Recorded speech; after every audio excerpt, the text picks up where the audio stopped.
Hello and welcome to Revelations Live. I'm Jordan Eckeroth, your host. I'm joined by our very own Richard Clark. He's a managing editor at Gamechurch.com. How are you doing today, Rich?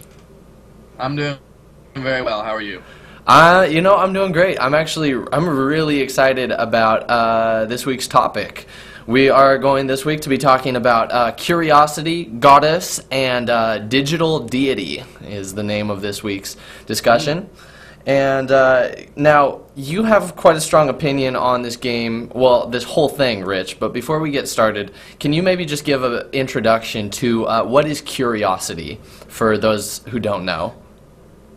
Yeah, so Curiosity is an iPad, iPhone app that came out a while back by 22 Cans, the guy, which was a company created by Peter Molyneux, who is the guy behind.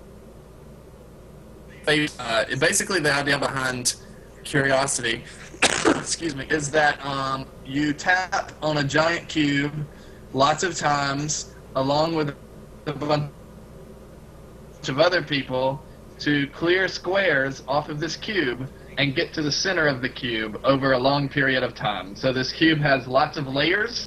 It's made up of several individual squares that you're tapping. So you're literally like tapping like 20 squares every 5 seconds or something. And everyone's doing that all at once for like months. Yeah.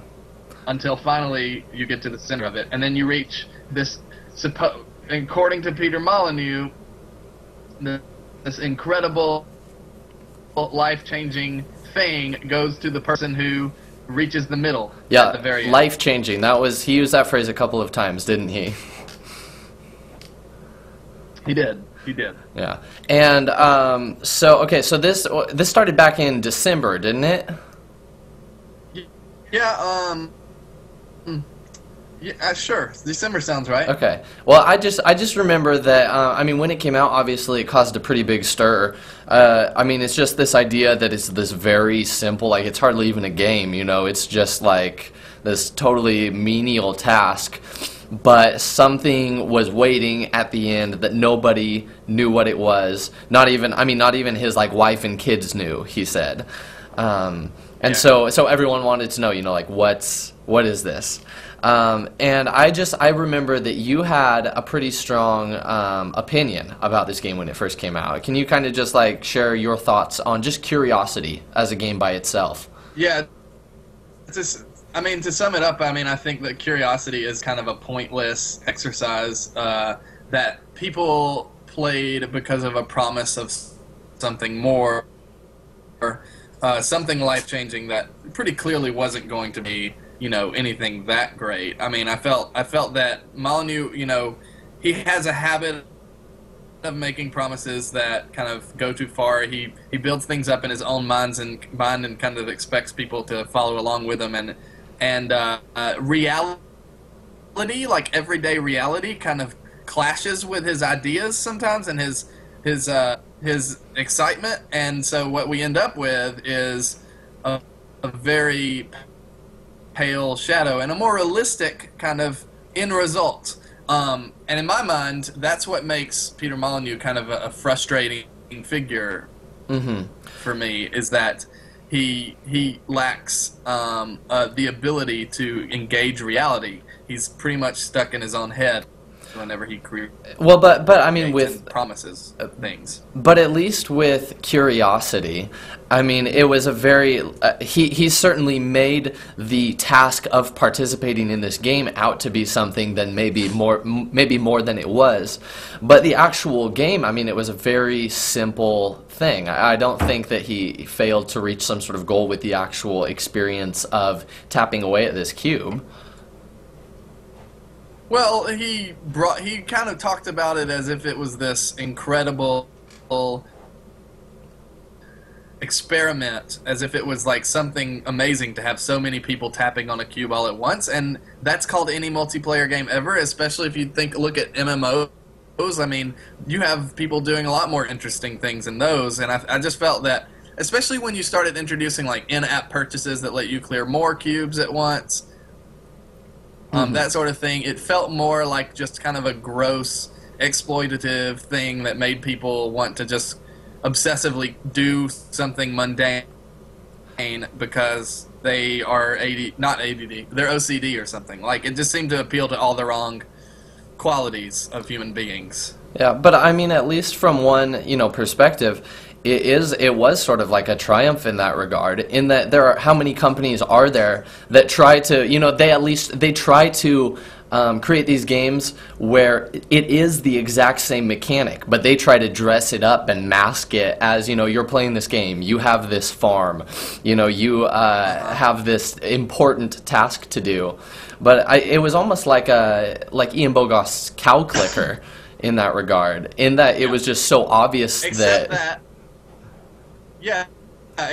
Ian Bogost admitted what cow clicker was. He was very clear about it from the beginning, and if anyone wanted to read into that, then that just helped him prove his point. Peter Molyneux helped him prove Ian Bogost's point. He helped Ian Bogost prove his point, but he certainly didn't help himself prove any point about how we're doing something meaningful. I mean, he just got a bunch of people to click things and write poop with the squares, or write bad words, or make pictures of penises. Right. I didn't think that was particularly profound. Yeah, and not particularly profound, but I mean, it must have at least been somewhat impressive to investors, I'd imagine.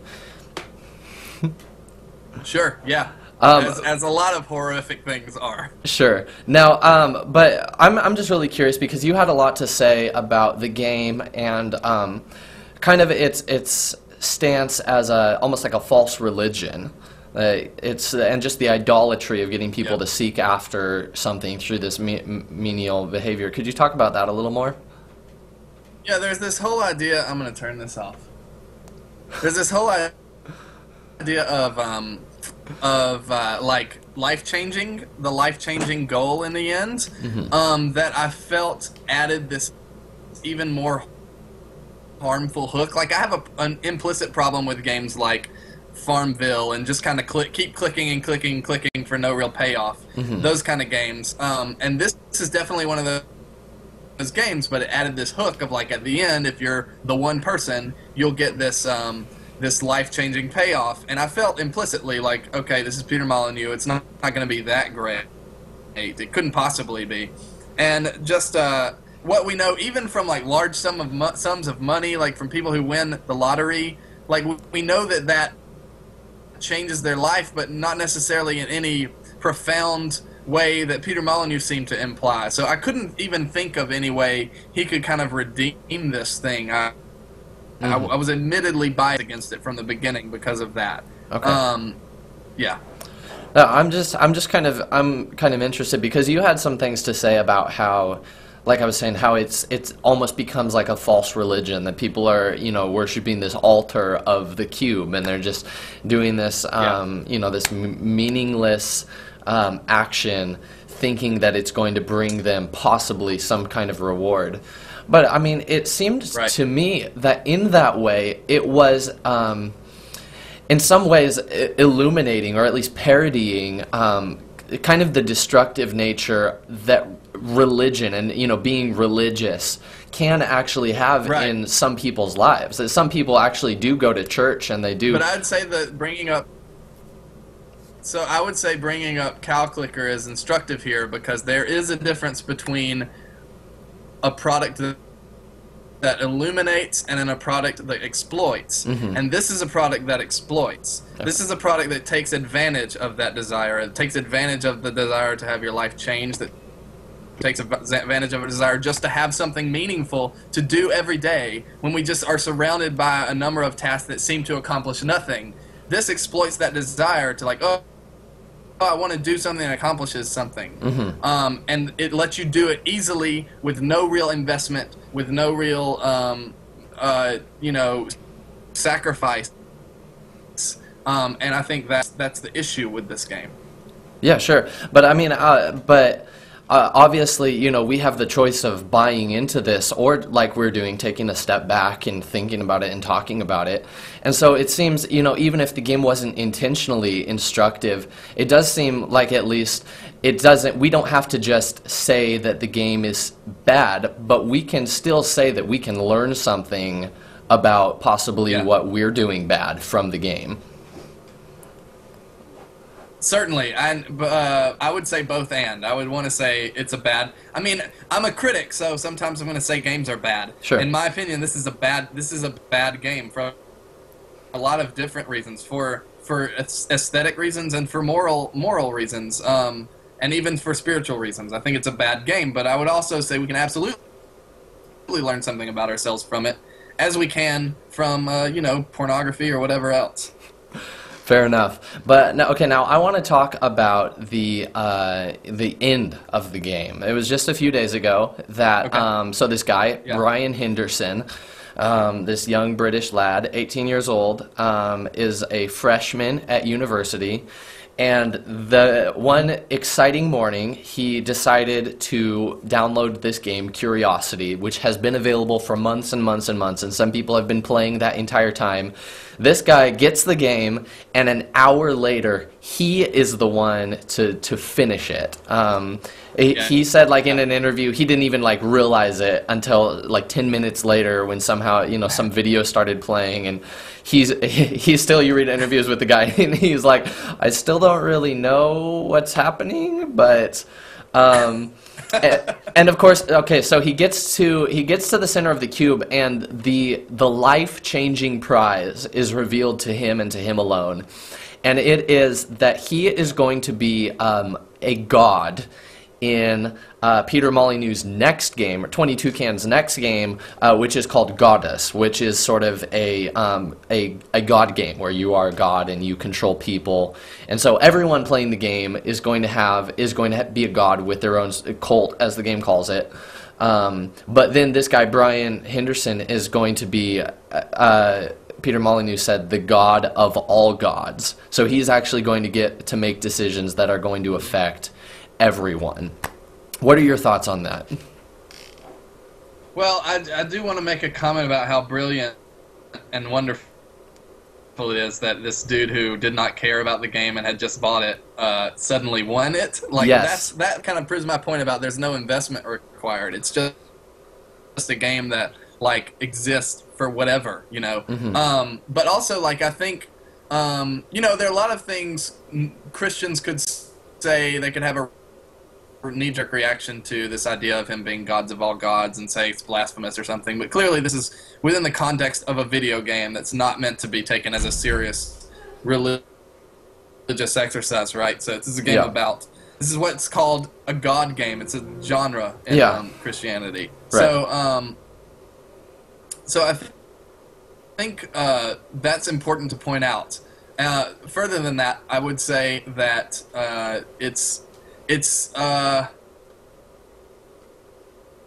I'm skeptical about the nature of what Molyneux's God is, like what this God, his capabilities, how much power he has. All of those things seem to point to something far less than a god, right? Sure. Yeah. Yeah. It's I mean, it's definitely a very interesting situation.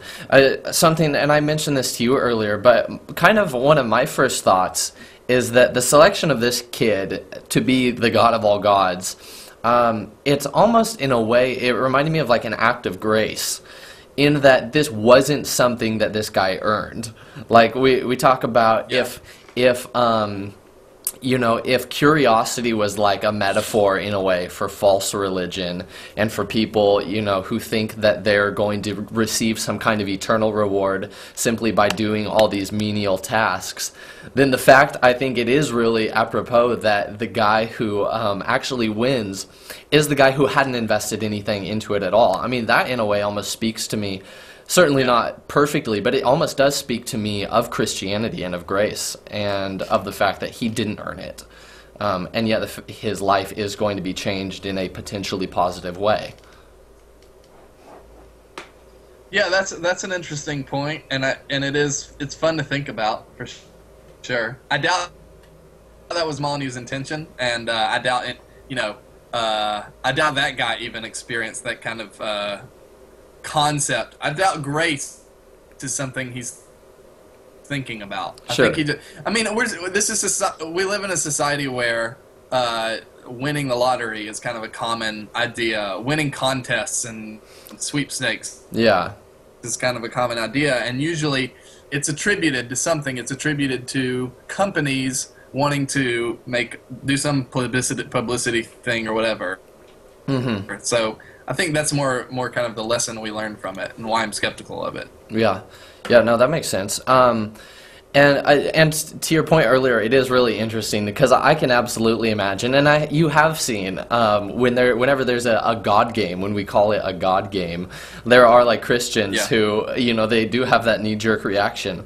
But in a way, I feel like well, in one sense, every game is a God game. I mean, every game is you interact with these mechanics and you control the outcome of this certain scenario. But I think in a way, then, a game that actually calls itself a God game and has you like playing a god probably has even less to say about actual significant spiritual or soulful matters than a game that's doing these things symbolically.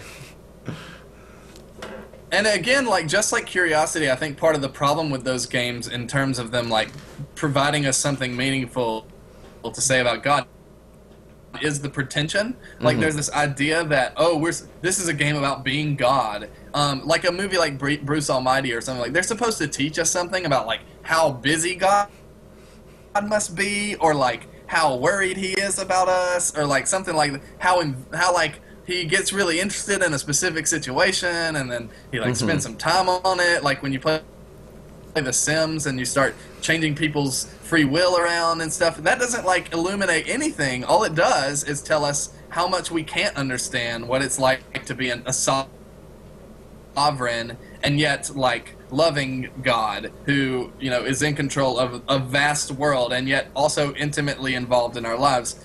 That's a profound mystery that we can't put into and simulate. Yeah, no, absolutely.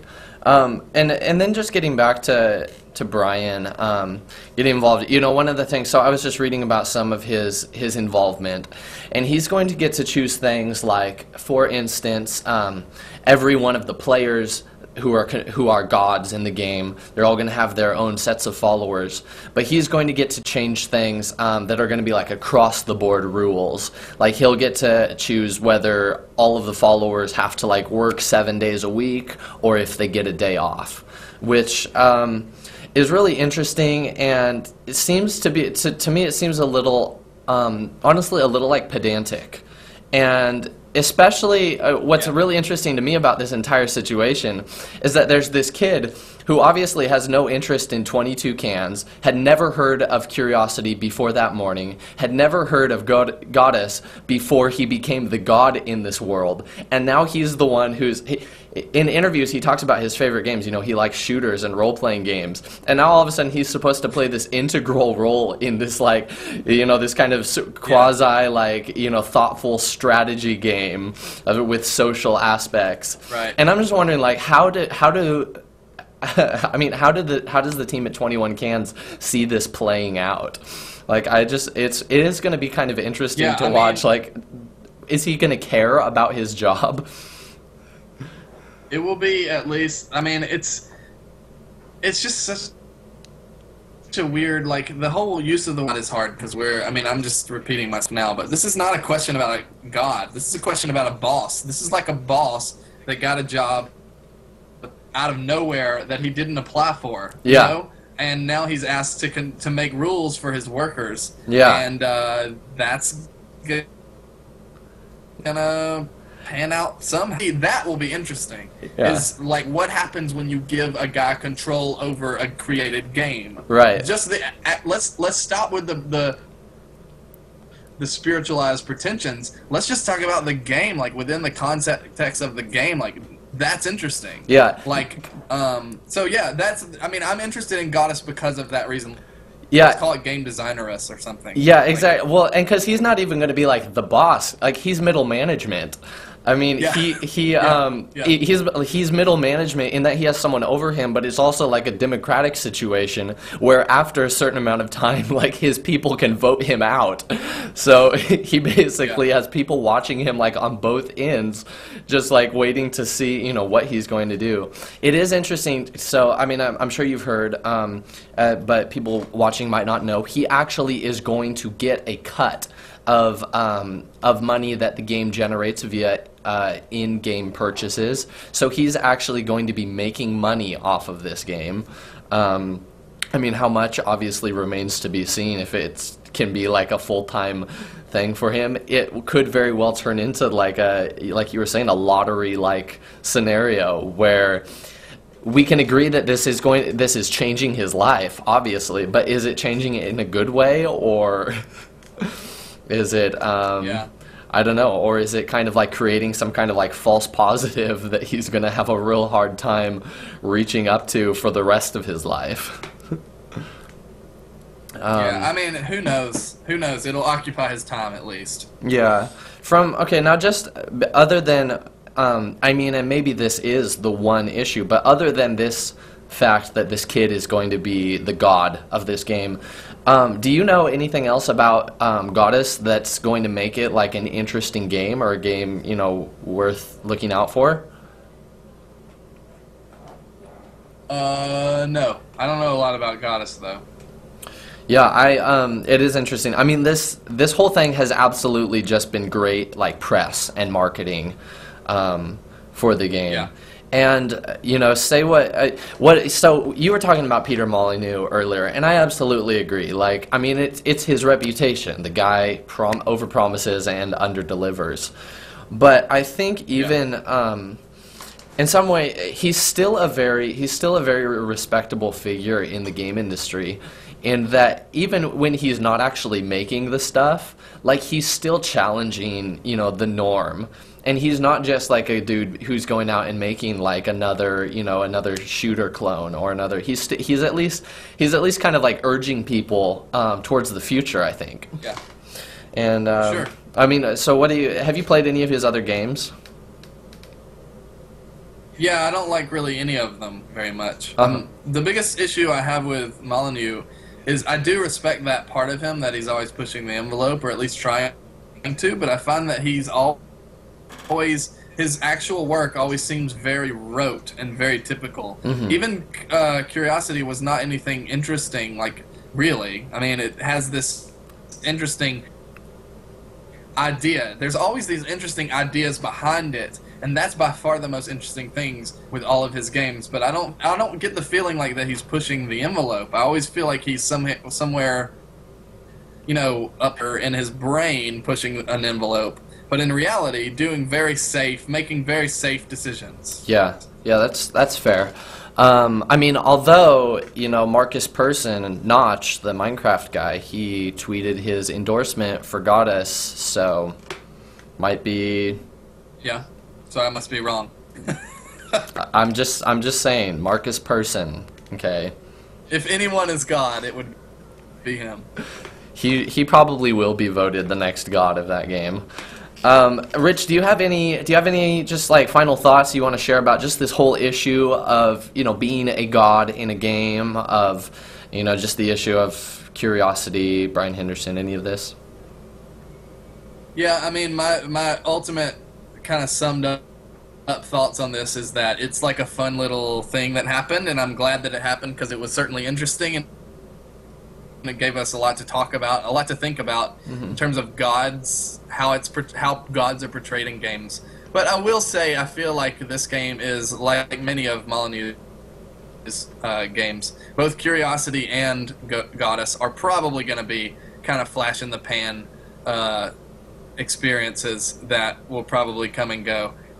But if that is not true, in 5 or 10 years you can pull this video up and tell me how much of an idiot I am. I'm just interested to see, I mean, because, that's the perfect term, the flash in a pan, and that's what so many games are today, is just these, like, quick, like, experiences. And it'll be really interesting because this guy, you know, he's on this hypothetical like contract to be God. But I mean, realistically, how many people will be still playing the game a year after launch? It'll be it'll be interesting to see. This will be at least something to keep our eye on. If Molyneux does nothing else, he at least keeps demanding people's attention very persuasively. Absolutely. All right. Hey, Rich, thanks so much for joining me today. Hope you have a good one. I enjoyed it. Absolutely. All right, you take care. And hey, everyone, thanks so much for watching. This has been Revelations Live. I'm Jordan Eckeroth. I've been joined today by Richard Clark. And hey, if you have any questions, feel free to leave them in the comments below.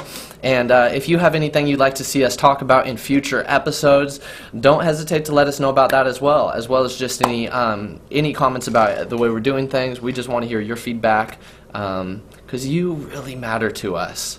Just like Brian Henderson is going to matter to a lot of people, maybe, you matter to us, but we won't vote you out. Okay, I'm going to stop talking now. Thanks for watching. Bye.